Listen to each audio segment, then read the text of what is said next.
If you're starting your jump journey and need some kind of guide, structure, or some kind of blueprint of how to jump higher, then this video is for you.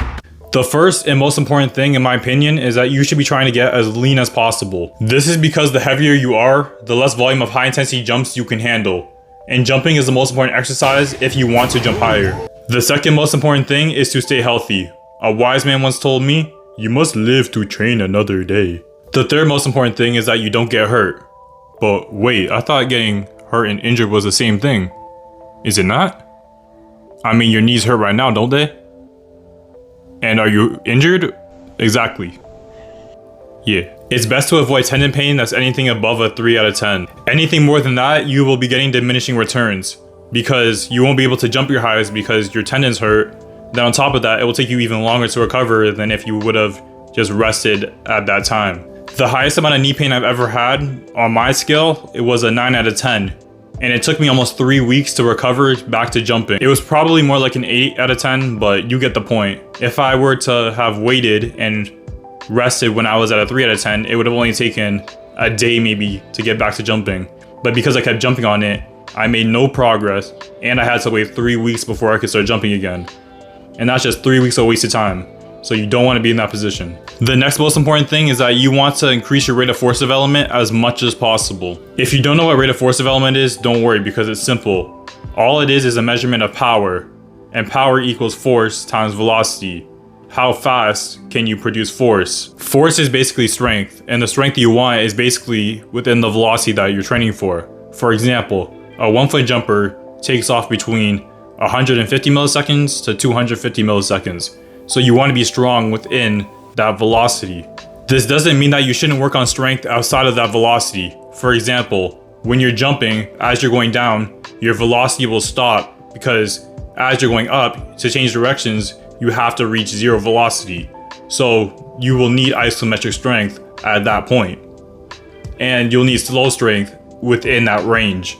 So it doesn't mean that you can't train isometrically or do slow squats. It's all important when it comes to jumping higher. Now, the reason why I put tendon health above improving your rate of force development, which is what makes you jump higher, is because that your tendon health is what determines, well, for me at least, it determines how I'm training. For example, if my tendons are hurting and they're in a lot of pain, I'll do more slow strength. And if they have no pain, then I'll do a lot of fast strength stuff within the range of motion that I'm jumping. To improve your velocity, just do pretty much plyometrics, right? You want to do plyos, your sprints, which are plyometrics, any of that stuff like with light weight or no weight. The fifth most important thing is that you stay active.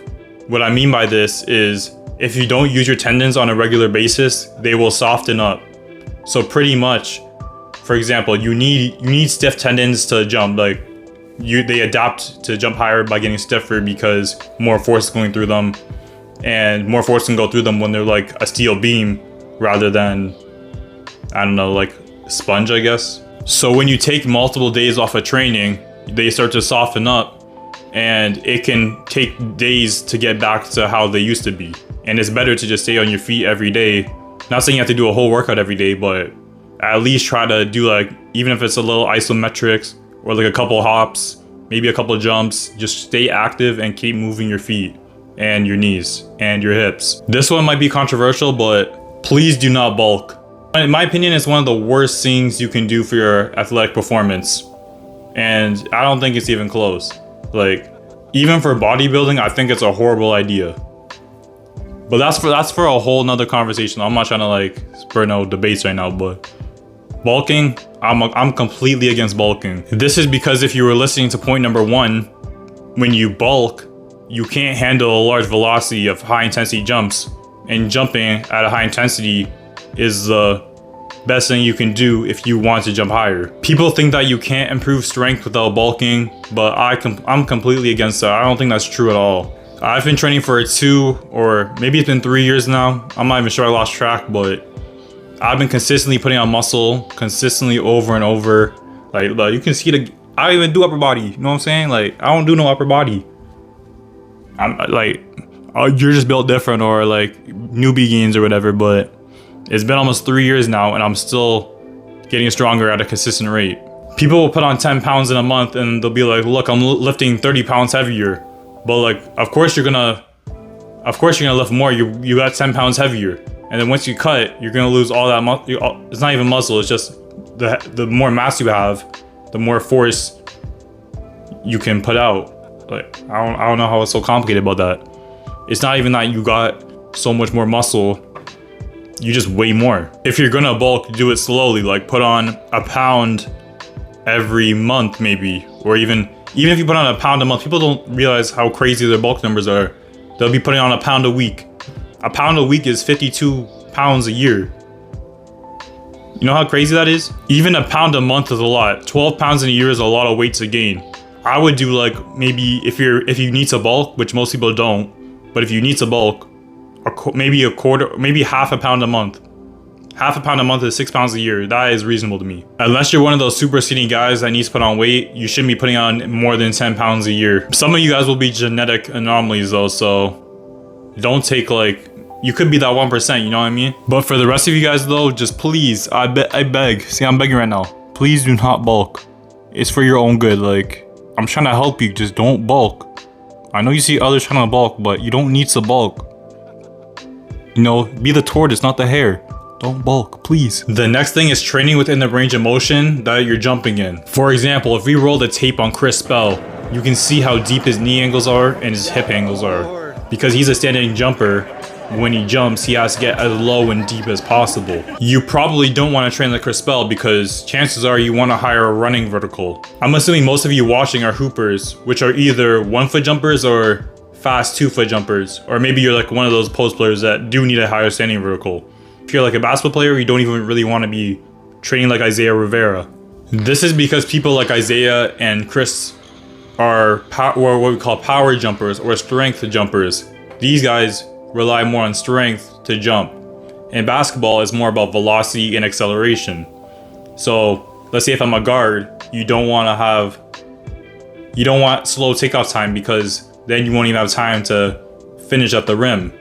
Most of you guys will be jumping off of 1 foot most of the time because you take off faster off of 1 foot. To make it short, pretty much, if you're more of a power or strength jumper, you want bigger ranges of motion, getting deeper into your squats, versus if you're a velocity jumper, you want shorter range of motion and faster lifts. What was the next thing again? You don't want to isolate your training. What I mean by this is what I used to do when I first started lifting, which is, I thought it was the smartest thing at first, but I realized it was not very smart. Is when I did legs, my split was quads, calves, glutes, hamstrings, and then upper body.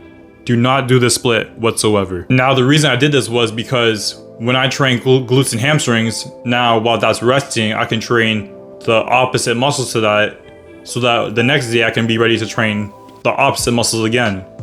But let me take you down the logic. So let's say I hit quads and calves, right? And then let's say the next day, for some reason, I want to jump. What usually happens is that because your quads and calves are sore and your hamstrings and glutes are fresh, you have like a muscle imbalance and you're less coordinated, it's harder to jump, and it's not good for sports in general. What I would recommend doing to solve this is to do a little bit of everything every day.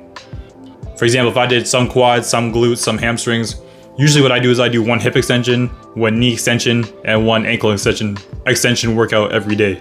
Or you can do multiple, it doesn't matter, but what the point is that it allows you to jump every day, which is what I would recommend to do, or even if it's every other day, just jump frequently. You can't jump frequently if one of your muscles are always sore and it holds you back because you lose your coordination. Oh, here's a good point. You're always like as strong as your weakest link. So if, let's say your calf is super sore, let's say it's 80% fatigue, and then the rest of your body's like 20, it doesn't matter because your calves are so sore that you won't be able to jump. But yeah, it's better for all of your muscles to be like 20% fatigued, the one of them being 50% fatigued and the others being 10% fatigued. You'll be able to have better jump days, if that makes sense. I'm not even sure what number we're at anymore, but the next point is that this is probably controversial as well, but I think everyone should be doing cardio.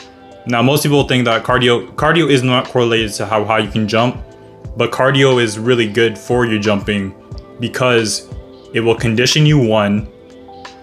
So like in terms of like getting lean, staying lean, it makes it a lot easier if you have your cardio in check. And the second reason is because it helps you achieve adrenaline, a higher state of adrenaline. For example, before all my workouts, I will do cardio because the reason I do this is because the adrenaline you get from it is insane. Like people take pre-workout, but this is pre-workout on steroids. Like it's cracked. People hate on cardio when it comes to jumping higher and building muscle because it makes you fatigued and it just breaks down your muscles, not allowing you to train at full capacity. These are valid points. But in my opinion, the adrenaline is just so worth it because if you have enough adrenaline, it doesn't matter how sore you are, how fatigued you are. Adrenaline can help you. It doesn't matter how much pain you're in. Adrenaline can override all of that. That's just my opinion though. Like before I work out now, like I can't work out without cardio now. Like it gets me into this it helps me mentally focus. Like I feel like I can't get into that zone state unless I do cardio. Another reason to do cardio is because if you're squatting and you're out of breath before you are physically fatigued, like if your cardiovascular system is failing before your then before you hit muscular failure, then that's a problem because you can't train your hardest. So you need a certain level of cardio to train your hardest. I think that's everything. This is gonna be a really long video, but I hope you guys are in for the ride to start your jumping journey. And I hope you guys all get your 40+ inch verticals, maybe even 50. I'm aiming for 50 right now, but I hope some of you guys make it to 50 with me and continue training. Don't give up. You will see plateaus. At the start of your journey, it'll be all fun and games, but maybe some knee pain and stuff, but eventually you're gonna hit plateaus and you're just gonna have to push through it. Your vertical is gonna be going maybe even down sometimes, but it's just a part of the journey. It's like a stock market, you know, go up and down, but it should be trending upwards, you know. If you ever need to look at like a blueprint or whatever, that's what I intended this video to be, like a direct blueprint to help people who are new to jumping, or even if you are somewhat advanced, like to give you somewhat of a guide to making progress. But yeah, that's it for the video. Thank you all for watching, and yeah.